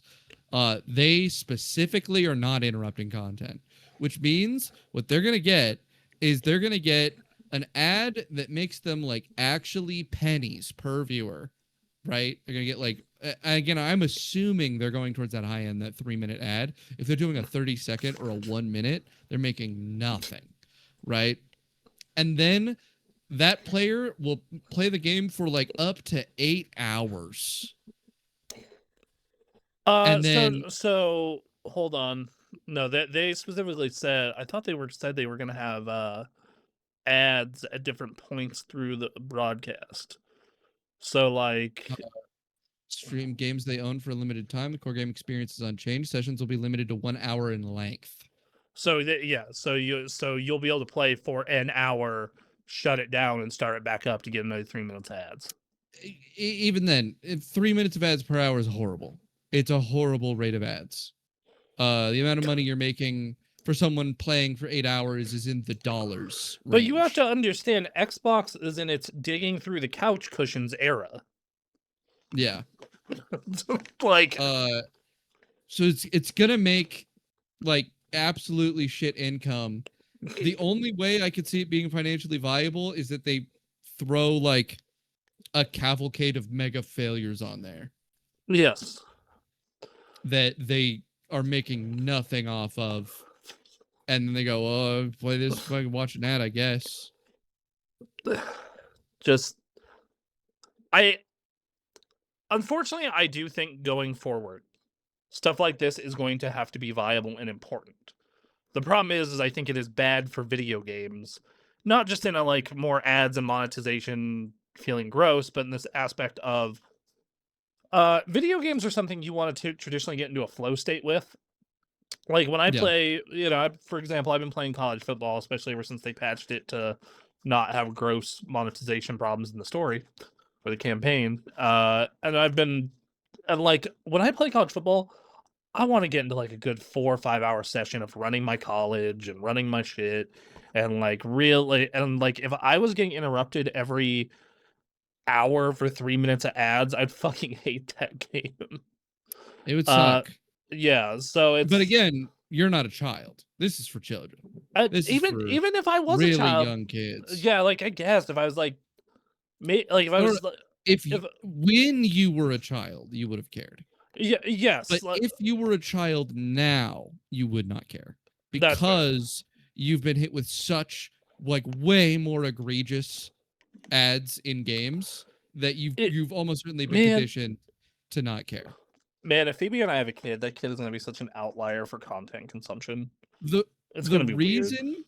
This won't work is because they're trying to set it up so anyone will use it, and they're not going to set it up so only kids use it. And the setup you need for kids to use this is that if you open the Xbox app, the first thing would be stream game for free, and then a list of games. Like it should be visible on page open. And then you can scroll games, and when you click them, an ad just starts. An ad just starts, and it doesn't even tell you. And then they would just sit there and be like, whatever. And then kids would play the shit out of it. And then so but like I do think there needs to be affordable inroads into video games. I think that's a big problem due to everything points generally outside. And the cost of video games. Like, the entry point for video games right now, for modern video games that is not like a smartphone game, but like an actual traditional video game, is $450. Now, adjusted for inflation, that's about what a console would have been, to be fair. Right. Like, but that is still fucking insane because... back in the day, if you bought a PS2 at launch, it was $300. But 5 years into the PS2's life, it was $150. Yeah. You or 130 actually. You get the Slim for $130. Versus now, we are about to be on year 6 of the PlayStation 5 this November, and it has gone up by $150. Weirdly enough, I think the biggest inroad for video games right now is kids. But like not kids getting into video games. It's if you're not someone who's into video games and you have kids, you're probably gonna get them a console because there's social pressure. They want it. Like, no, you're just gonna hand them your old phone and be like, this plays Roblox and Minecraft. Yeah, it's just there's a lot of like social communication over games that will make children want to have better ways to play them. I don't think it's enough when the costs are this high. Like when the cost for once again, the cost for a fucking PlayStation is $650. That's a lot. An Xbox is $800. I think it's Switch 2s, man. I think it's just Nintendo is sitting here like, Yeah, baby. Because I think that they offer this interesting, like, oh, they can play on the go, and there's a lot of iPad kids. The kids want to Yeah. play on the go, right? Yes. Unfortunately. And then in particular, I say this because I've like anecdotally seen it a lot at my workplace, where like there are a lot of people who are like non-gamer parents who are like, do I get a Switch for my kid? They come and ask me because I'm known gamer. And they go, should I get a Switch for my person in the kids? office as well. Yeah, and I'm like, yeah, I think it's a pretty good value. There's there's the whole Switch library. There's a bunch of games on there. There's not a lot of exclusive Switch 2 games that there will be as time goes on. And if you're talking about games that other kids are going to talk about, or that your kids can play with kids that come over, like Nintendo games are those games. And they're the last people left really doing local multiplayer. Like Phoebe and I played a bunch of Mario Kart on, I think it was Tuesday. Like, it had a great time. Yeah, and then the other big detail that I think has been really attractive when I talk to parents about it is that they go, I tell them like, well, and it's not very ad intrusive, and they like really like that. Yeah. You know what? Because as a 35-year-old man, I really like that. Right. The parents are worried that most of the platforms that they give their children have a lot of advertising on it. Well, it's because they do. Like yeah, but like they're worried because they know it's true, and so when they're presented with an alternative that doesn't have it, that's an attractive feature. So there's a lot of like family-friendly features on the Switch that I think can convince parents to buy a Switch for their kids. That also means they have a Switch now, and that is an easy inroad for them to play video games. I think that you are discounting the amount of negligent parents. And maybe this is just me assuming the worst of humanity, in all fairness. But yeah, like I literally do think a lot of it is just. No, I agree that there's a ton of negligent parents and that most people aren't even going to bother with this. But when we're talking about inroads that are going to get people who don't play games now into games, I think getting a Switch, which has a much more friendly and welcoming environment than a lot of other platforms, is one of them. And I think that there are a lot of parents who don't play games getting Switches for their kids. There's way more parents that are just letting them use their iPad. Yeah. But like parental conscientiousness is like a big thing. There's a whole industry about getting worried parents to buy things, and the Switch is really well set up to get worried parents to buy a Switch instead of letting their kid be on an iPad. Well, yeah, and Nintendo's really good about the parental controls thing, and I mess around with all the ecosystems, and when you log onto Steam, the first thing you see is ads, unless you specifically go into settings and look otherwise. When you go into Xbox, there's ads all over the dashboard. PlayStation, there's a little bit of ads. It's not as bad, but if you click to the left twice, shit ton of ads. Yeah. So like, there is a level of purity to logging on to a Switch that is nice. I'm just my games. Well, and also all the games that are advertised on Switch or like brand associated with Nintendo are really like advertiser friendly, like very family friendly, and very like sibling friendly if you have brothers and sisters, and yeah, so parental associations for Nintendo are just way better than they are for PlayStation or Xbox. And I think unknowledgeable parents about gaming, as few as they are now because of how massive gaming is, they can be convinced much more easily than they can for other consoles. I think that I don't know, I think that the Switch would do well to be advertising like specifically in like child markets where it's like I mean, yeah, they and like to parents, and they do and they also go out of their way to make sure kids run into their properties through other ways. Like the Mario movie is a kids movie, and it is a good kids movie. Multiple parents I know took their kid to it, and they said, "Oh yeah, my kid loved it." Like they loved it. They loved Mario, and they loved Mario 2. Like they were both great. I can't wait to take them to the Star Fox movie whenever it comes out. And Yep. yeah, and that in turn will fuel Mario games, because whenever a video game property in terms of a show or a movie does well and is good, you see the game spike in sales. It happened to The Last of Us, it happened to Fallout. It probably happened to Mario. It'll probably happen to Star Fox. Unfortunately, Sony didn't have a Twisted Metal to sell you when that show did well. Rip. Right. I think that there is definitely I'm glad Nintendo And I think especially, sorry, go ahead. I am glad Nintendo is out here being this bastion to be like safe harbor during this fucking nightmare storm. Yeah. Well, and I think that goes well into our next story, I feel, which is Miyamoto's in an interview talking about how games based on developers' personal interests resonate around the world, not those aiming for global appeal. And he kind of details about how a lot of the things Nintendo has made and that is their strongest franchises and ideas come from people who just had hey, I really like this thing. I like this idea. Can you just let me pursue it? And you let them pursue it, and something great comes out of it because you're allowing creators to follow their passion. You're letting them make the thing they want to make and in the way they want to make it. And that results in games that clearly have that sort of love and dedication in them that gets people to come in and be like, ooh. And further, not pursuing that global appeal lets your game be set up to have a direct audience, like a specific one, because you're never going to reach everybody. But if you're making the bug collecting game, then the guys who love bug collecting will love your game. And I do think that there is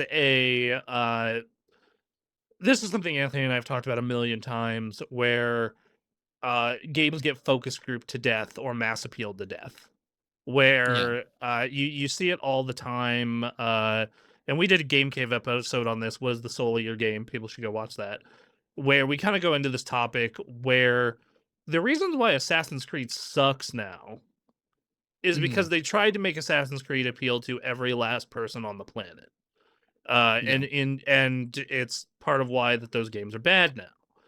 And versus like a Nintendo specifically, and good developers as well, but Nintendo is, because Miyamoto is the one talking about this, is like, yeah, we just try to make a fun game, and we go from there. We took a guy that had an idea that he thinks is really fun and that he cares about a lot, and we let him make it.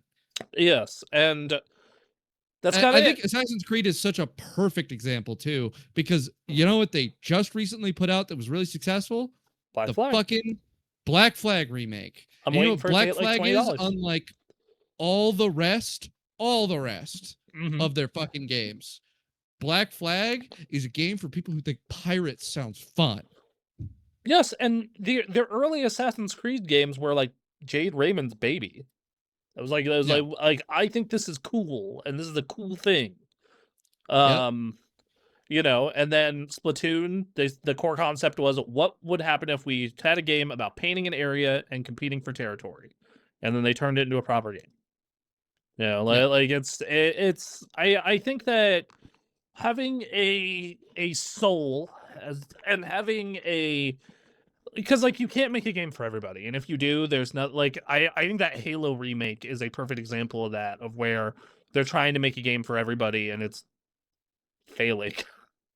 It's failing. Yeah. It does not make old Halo fans like me happy. I don't think it's going to make modern shooter players happy, because they're going to go, why is this so easy, and why are these environments so fucking small for how fast I move? Right, not like I was saying, it's missing that sort of clear passion where someone who's remaking something they love puts a bunch of attention to detail on the small things that really charmed them, right? Yeah. But and that's because they're not letting someone who loves something make it. They're making someone who wants to make games make that game. Yes, and they are saying, well, the focus group says this, that they like this, and the most people like this, or we want to appeal to audiences A through Z, So cram all this shit in here. It's how you get and sometimes this shit works. Sometimes you get a game that is successful doing this, like Crimson Desert, which is we crammed every video game ever into this one game and it somehow works. And some people just do want a big fucking thing. But even that, it has its design. Crimson Desert does have it's trying to be the biggest game. The quite literally largest. And that is its intent. And ironically enough, it made it not appeal to me when I looked at it. It was like, oh, it's like an MMO but single player. Yeah, and I'm good. Yeah, I actually do still have some interest in Crimson Desert. I gotta try it sometime. I know. I need to. That's one of the ones that I want to try. I might get it on Steam and try it during the refund period, and see how far I can get. Because it just does not seem like it appeals to me. But I keep hearing people talk about it. And I'm like, okay. Weirdly, whenever I look at it, I go, why wouldn't I play Dragon's Dogma 2? Yeah, which is a weird thing because they're not even very alike from what I understand. But I just look at it and I think that. I look at it and I go oh, this is Dragon's Dogma 2 if Ubisoft made it. Right. So, speaking of having a passion for making games, and maybe for something else, Cliff Bleszinski says, I was a functioning alcoholic. Cliff Bleszinski opens up about addiction, recovery, and his hope to return to games. The Gears of War designer says his drinking led to a seizure, and now he's focused on his health. In a lengthy interview with 80 Level, Bleszinski, who was a designer on the Unreal series before designing the first 3 Gears of War games, said his alcoholism started in the early 2000s when he was gifted a bottle of vodka by a Russian journalist and continued throughout the rest of his career. Let's see. I was a functioning alcoholic, he said, and then I became a non-functioning alcoholic. He goes over this in such an interesting fashion because he's so right about the early part of it where he's like, alcoholism was my superpower. I was a powerful alcoholic because I would get everybody drunk at meetings and then I would make them tell me shit they should not tell me. Let me tell you. And then Lawbreakers goes bad and he's like, oh, but then it's a sad thing. So he's first off, this next part's kind of a flex. The Gears of War trilogy was largely developed hungover by me. That's kind of a flex. I made 3 of the most best shooters of all time, fucking hungover or entirely blitzed. Yeah. And when it's going good, it's going good, and then when it's going bad, it's real bad. I do agree with this, though. He noted that while he accepts responsibility for his drinking problem, a heavy drinking culture has been a part of the video game industry. You go to your GDCs, you go to your E3s, you have 3 nights in a row of going to parties or wine dinner with your partners, and you have hotel lobby bars. And my tolerance was so high that other developers would have a few, and I would get all this confidential information and remember it. It was almost like my superpower for a while. That's what you're talking about. That's totally true. I remember Ray and I at E3 just constantly being asked yo, you want to drink? Yo, you want to drink? Hey, you want to drink? Yeah. And I remember do you know who Dave Lang is? It's I've heard the name, but I'm terrible at remembering names and associations. He's the head of Iron Galaxy, and Super Best Friends Play know him and have talked about him. But so Dave Lang. All right, Killer Instinct, Rumbleverse. Yeah, I know this guy. Yeah. So Dave Lang, I remember he comes up to me and Ray at the bar, and he's like, "Hello, fellow alcoholics." I'm like, damn, okay. To be fair, it's how you make your inroads. Especially if you're a games journalist. If you're a journalist, you need to be at the bar, fucking drinking with people to make them into contacts. Or you do what we did, and you have one guy with you drinking like a fish, and the other 2 of you are entirely sober. Right, but somebody needs to be drinking. Somebody needs to be drinking, or else it's just you awkwardly hanging around somebody. I'll tell you, as the guy not drinking at the party for many parties for a long time, like people are cool with it. Or you know, there's this Twitter post that went off for a while where it's like, guys, let's be honest. Sometimes you're not invited to the function because you don't do coke, right? And I have been not invited to parties because I don't do coke. Hold on, I need to know write that for down. certain. I need to write that down. Sometimes you aren't invited to the function because you don't do coke. Right.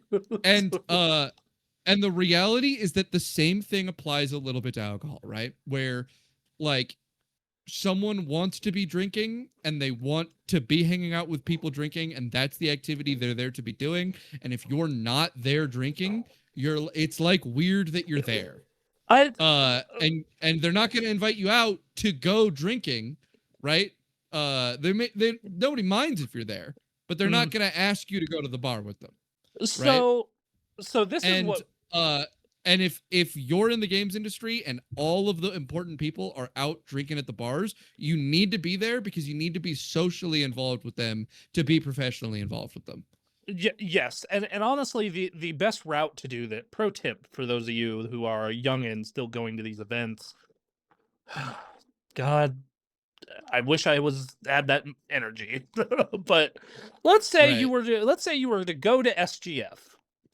The way you handle this, if you do not have a Thomas who is a raging alcoholic, is pace yourself. Just order a rum and coke, order a beer, and just nurse that shit while chatting people up, and just pace yourself.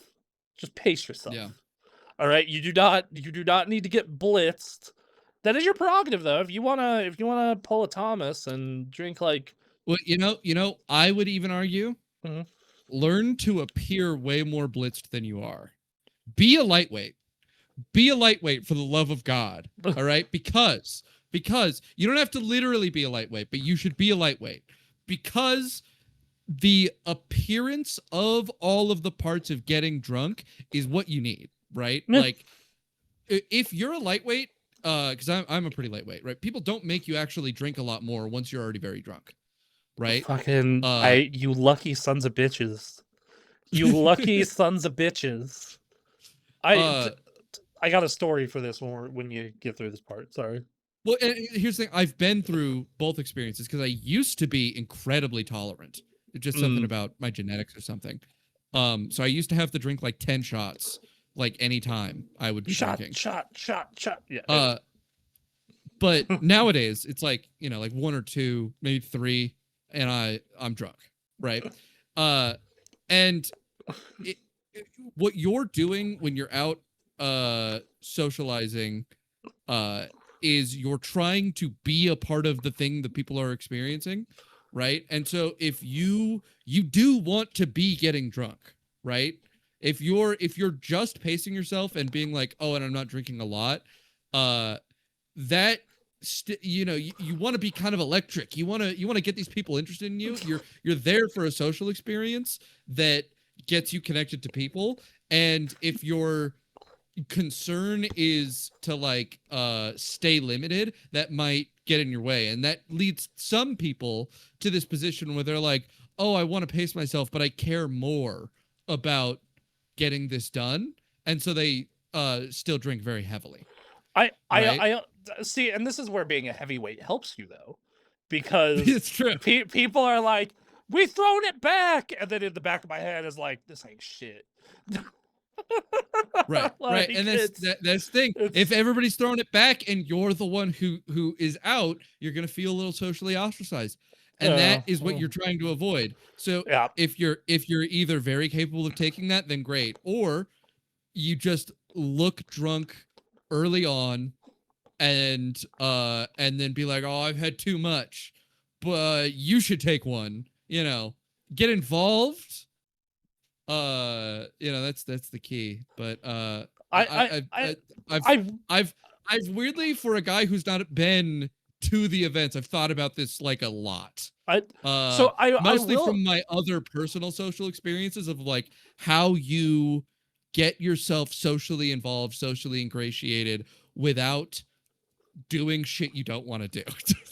So I will say that if you're a friendly, chatty person, it goes a long way. Yeah. Ray was not a big drinking person. Nick was like immediate drinking person. I was not at that point in my life a big drinking person. But we were pretty good. We were all pretty good overall at being able to make inroads, just because we're very chatty people and are still willing to throw a couple drinks back. Yeah, and He has, that's what matters more. yeah, he is totally right though that like, yeah, dude, you get done with like your day at E3, and then everyone is going to bars and after parties pretty much immediately.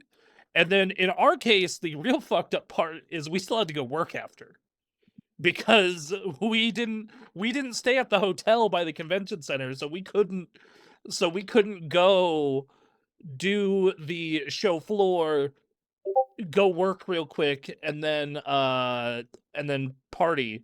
Anyway, we gotta wrap up soon, so we're gonna burn through these last stories real fast. Yeah. PlayStation Network is back online after outages causes PSN users to lose access to their games for hours. Oh, what bad fucking timing. Right when they're like, guys, all digital, except oops, the digital's not working. Well, That's another L for PlayStation. So well, the real funny part is like I am surprised this outrage has kept this long, because like when you had the Switch 2 price outrage last year, it was whatever. It was like it disappeared within a week or two, but we're on like almost a month since this announcement, and there are on every single video the PlayStation YouTube channel posts, it is literally nothing but comments of like people screaming about discs. Yeah. So I'm curious to see how long this will keep up, you know, and what bad timing. I think a bit. And then I was part of this because I wanted to play college football during this outage, and I had a double whammy because EA servers were also down. So even if I could boot up the game, all my shit was locked to EA's cloud. I was like, great, awesome.